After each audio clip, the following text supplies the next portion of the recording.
Hi, my name is Monica Brady-Myerov, and I will be your guest lecturer in this portion of the MOOC about improving student listening. So a little bit about my background. I have a 25-year career as a public radio reporter. So I've spent many, many years listening to people's stories and then helping them tell their stories through public radio. And about 3 years ago, I left public radio to start Listen Current. And what Listen Current does is bring a collection of curated public radio stories into the middle school, high school, and university level classroom so that teachers can easily find a good audio story to go with the content that they're teaching. And it all came down to me realizing how important it is to listen and how much students and adults and we all listen and learn. And the fact that there are very, very few listening resources out there for students or adult learners.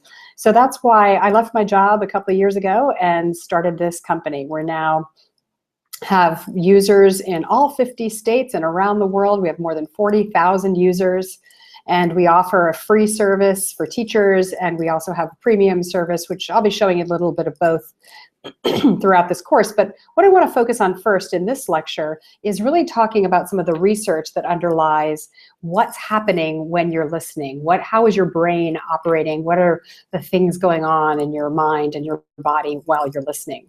So I'm going to start by showing you a bit of, talking about a bit of that research by going over a PowerPoint that I'm going to share with you. First, I want you to think about your favorite sound. So let me get this bigger here. I really want you to think about what is the sound that you most like to listen to and what kind of emotions or memories or thoughts does it bring up for you? And maybe you can use the chat window and the chat box to share some of these things.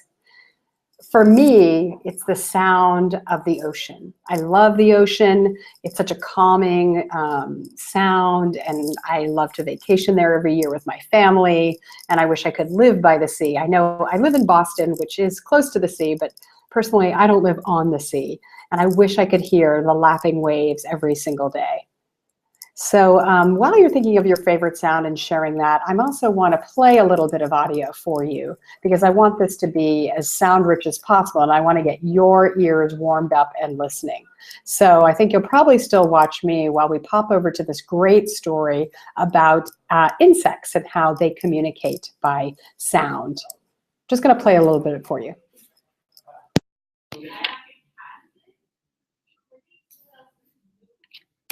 With Regen on Demand. Okay, hold on one second.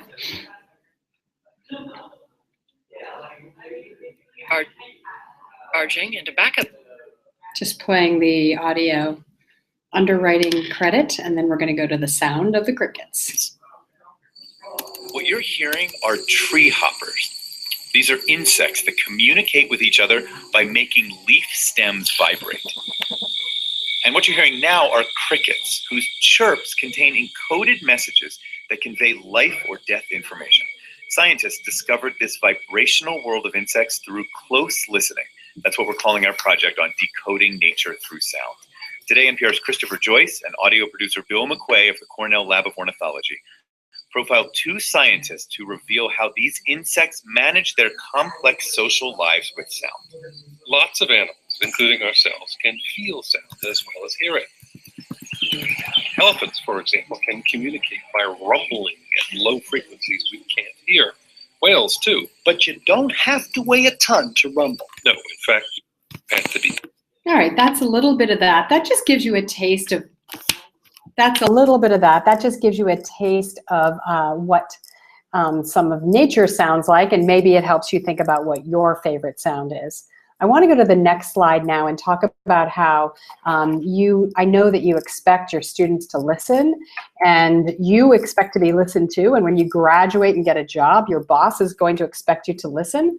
Listening is a college and career readiness skill that we all have to face in our lives. And in fact, it's the majority of the time, our time is spent listening, and yet only 10% of the population is believed to listen effectively. And according to research, it's often a skill that's neglected or just entirely omitted from classroom instruction. But the fact is that listening is the building blocks of learning. So when you think about how listening is the foundation of all learning, I want you to look at these two pictures and think about which is it that students do first? Which one did you do first? You listened, of course. Somebody read you a story. You listened to the television. You listened to a story. Listening precedes reading, but it's more complicated than you might think. Research shows that poor listening comprehension is closely linked to poor reading comprehension. And there's been a lot of attention paid to decoding texts to help with reading, but there's very little attention paid to improving listening comprehension. However, one study shows that as students get older, problems with reading comprehension emerge, and this provides an opportunity to really give content to your students that's auditory, that can help them close that content gap. And that's because research shows students can understand texts that are 2 to 3 grade levels higher when they're listening than while they're reading. And I'll provide some links to some of these research papers as well. First, I want you to think, though, about how many times you've had a moment where you're listening to something. Let's say it's in your driveway. In public radio, we call these driveway moments, that you're listening to a story. You're experiencing it so deeply that you cannot get out of your own car and go into your house because you just have to hear the end of the story. A number of researchers believe in this concept, and they call it the immersive experience view. And it means that understanding language is akin in some way to actually being there and experiencing the events that the language describes. The evidence shows that people are simulating what it would like to be in that scene. That's why you can't get out of your car when you're in the middle of a good story. You are so deeply entwined with a story. And this makes sense when you think about the neuroscience involved in listening, and that your brain is making pictures. It's making a movie, including the sights, the sounds, the smells of what it's hearing. This also means that listening is an amazing path to empathy. So, you know, I always said this as a reporter, that as a radio reporter, I was working in an extremely visual medium. I really think that listening is one of the most visual of mediums because you are making the pictures in your mind. These listening forces you to make these movies in your mind because the brain is seeing what it hears. That's called auditory scene analysis.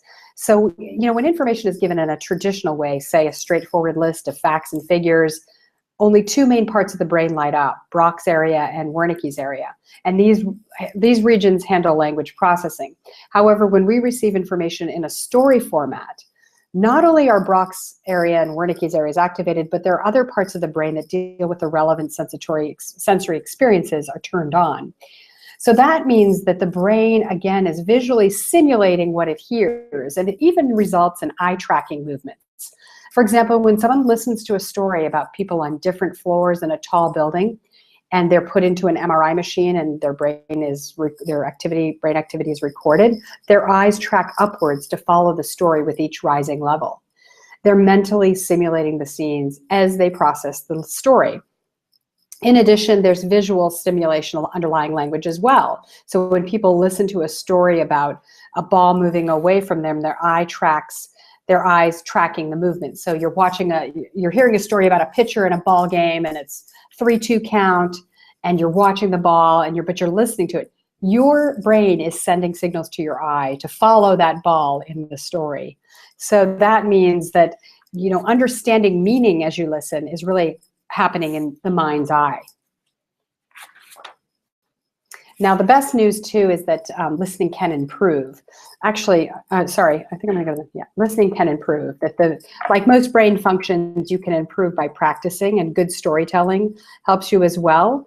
When you think about, there was a study out of Hebrew University that talks about how good the storytelling is, also helps how engaged you are with the audio. So we're going to talk more about that and how you can improve your students' listening skills in the next video.